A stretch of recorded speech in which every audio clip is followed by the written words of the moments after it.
बेरानी रेम लगाओ मा अरे लेच के मढ़ाइन का कर छाओ मा या बेरानी रेम लगाओ मा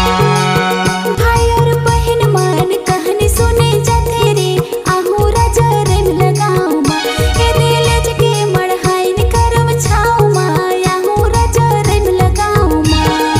हाय रे या बेरानी रेम लगाओ मा अरे कर्मा खेला हूँ करम छाओ मा या बेरानी रेम लगाओ मा हाय रे हाय गया हूँ राजा रेम लगाओ मा ए कर्मा खेलाई है करम छाओ मा या हूँ राजा रेम लगाओ मा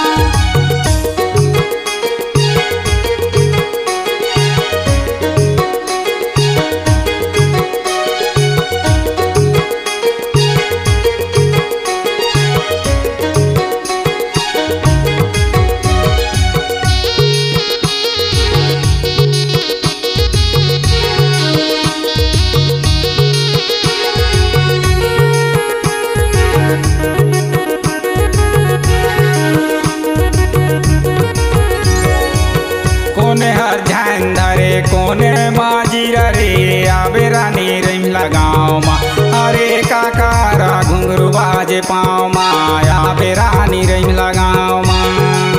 तू राजा छाई धरिया मैं तो मंजीरा गया हूँ राजा रेम लगाओ मा अरे तू हरे पाँव मा बाजी घुंघरू गया हूँ राजा रेम लगाओ मा हाय रे या बेरानी रेम लगाओ मा अरे कर्मा खेला हूँ करम छाओ मा या बेरानी रेम लगाओ मा हाय रे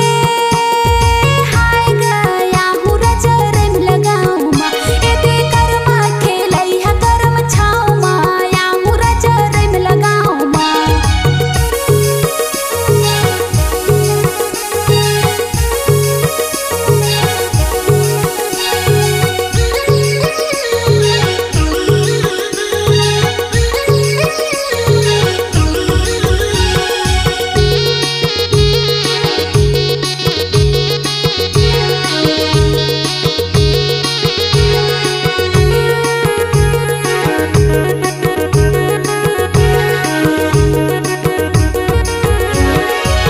कहाँ वे लोटिया कहाँ थलिया या बेरानी रेम लगाओ मा अरे कौन दूधा पावाला पखारा